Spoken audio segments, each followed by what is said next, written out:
Diretamente de uma lavanderia aqui em Bali, na Indonésia. Tá eu e minha esposa. E esse é um das séries de conteúdos que eu vou decidir gravar nesse ano 2026. Já passamos por Espanha, Andorra, Portugal, África do Sul e agora estamos aqui na Indonésia. 1h05 da tarde aqui na Indonésia e no Brasil deve ser mais ou menos umas 2 da manhã. Ainda acompanha o horário brasileiro, mas tenho que fazer as minhas coisas aqui. Hoje foi de lavar roupa, então não tenho como estar dormindo agora. E o vídeo de hoje é para falar um pouco sobre a situação que aconteceu comigo aqui em Bali, aqui na Indonésia, onde eu fui roubado, isso mesmo, roubaram a minha corrente de ouro. Ó, levaram a minha corrente de ouro, eu tava de moto. Para quem não conhece, essa região aqui é uma região onde muitos turistas, muitos nômades digitais vêm visitar e eles costumam alugar motinhas para poder se deslocar pela ilha, né? Aqui é uma ilha, em uma dessas caminhadas, né? Eu e minha esposa, a gente de moto dando bem devagarzinho, o cara passou e levou a minha corrente. Segura? Sim. Perfeito, acho que eu tô falando muito melhor agora aqui. Ok, ela tá aqui me ajudando, né, a gravar o conteúdo, vai ser um vlog rápido. E... ok. Thank you. Just one. Perfeito. Thank you. Thank you. Tá, o que eu queria falar nesse vídeo é o seguinte. Essa foi uma situação que aconteceu aqui na Indonésia.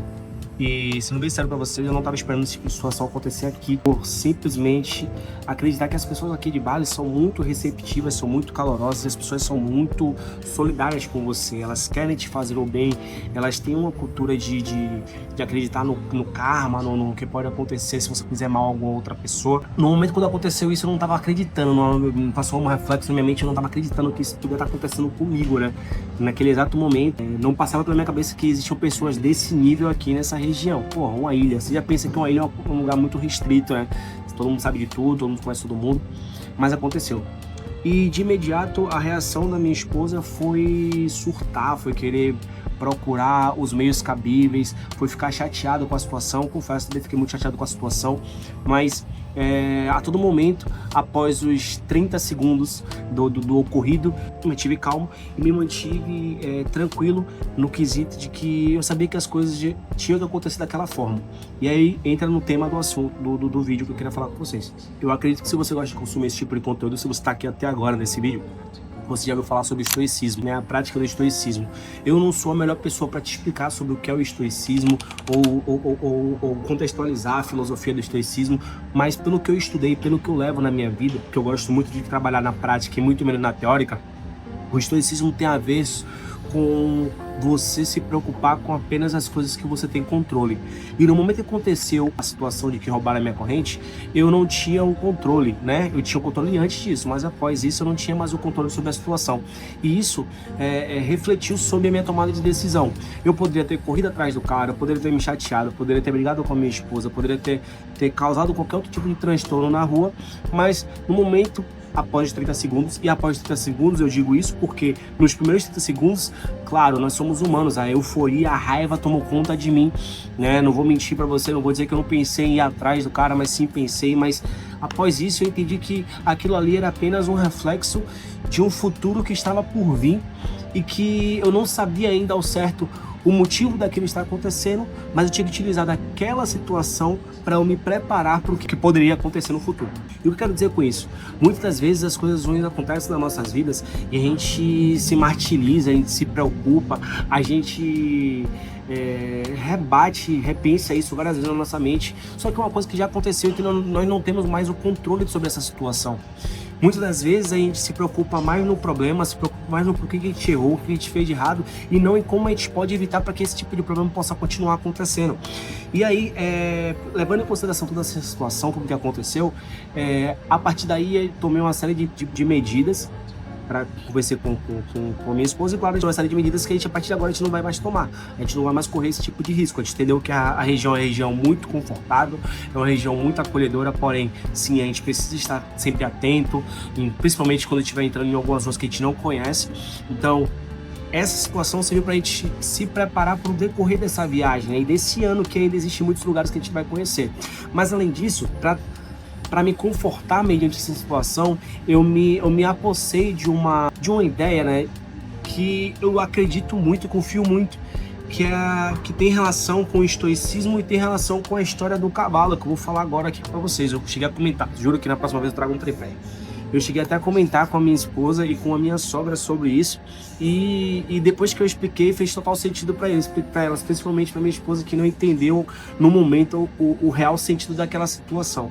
Eu sou um cara que eu sou muito grato. Quem me acompanha vai ver que eu sou um cara que a gratidão é uma das palavras que eu levo mais em consideração na vida. A gratidão e a persistência são duas palavras poderosíssimas e que, se você pudesse se prender a algum conceito, se prenda a esses dois: ser grato e persistir nos seus objetivos. Quando aconteceu essa situação, esse meu sentimento de gratidão refletiu muito no meu pensamento e me fez entender que aquele tipo de situação estava mais para me ajudar do que para me prejudicar.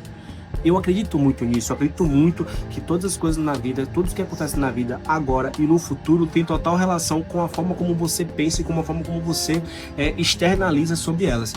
Então eu queria trazer para vocês a história do conceito do cavalo, a história do cavalo.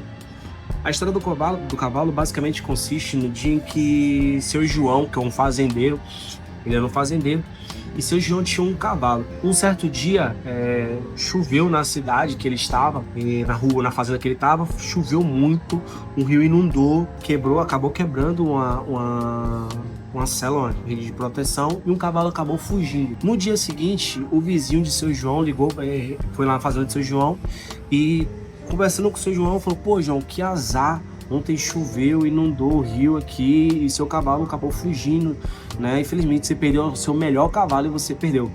E seu João retornou para o seu vizinho dizendo que ele não sabia se ainda era azar. Uma semana depois, o seu cavalo que havia fugido, ele retornou para a fazenda. E aí foi uma festa, eles decidiram fazer um churrasco, né? Mataram um boi. E o seu vizinho retornou para seu João e disse: nossa, seu João, que sorte! Seu cavalo que tinha fugido retornou. E seu João mais uma vez respondeu para o seu vizinho: eu não sei se foi sorte.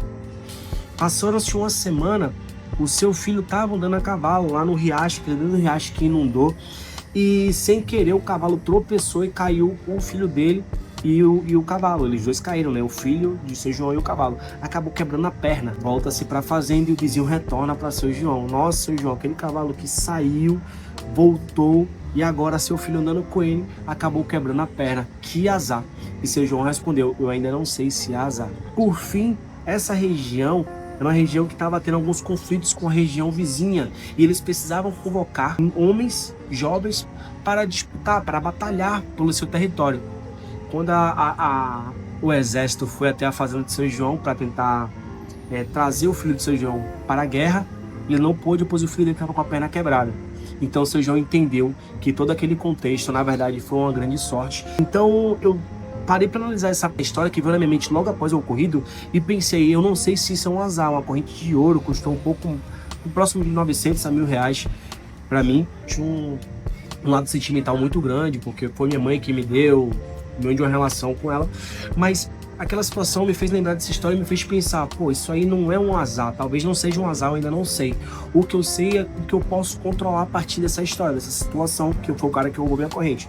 E muitas das vezes a gente não enxerga por esse lado, a gente pensa que uma coisa ruim é uma coisa imediata, sendo que na verdade a gente ainda não descobriu se aí é ruim ou não é ruim pra gente. O que eu sei é que tenho apenas 6 dias aqui em Bali, na Indonésia, já fiz contato com algumas pessoas e tá sendo uma experiência incrível, inclusive por ter perdido essa corrente. Mas a pergunta que fica para esse vídeo, já encerrando para não ficar muito longo para você, é: o que é que você faz com as situações ruins que acontecem na sua vida? Você leva pro lado positivo ou pro lado negativo? Comenta aqui nos comentários. Cameraman. E sigo trabalhando.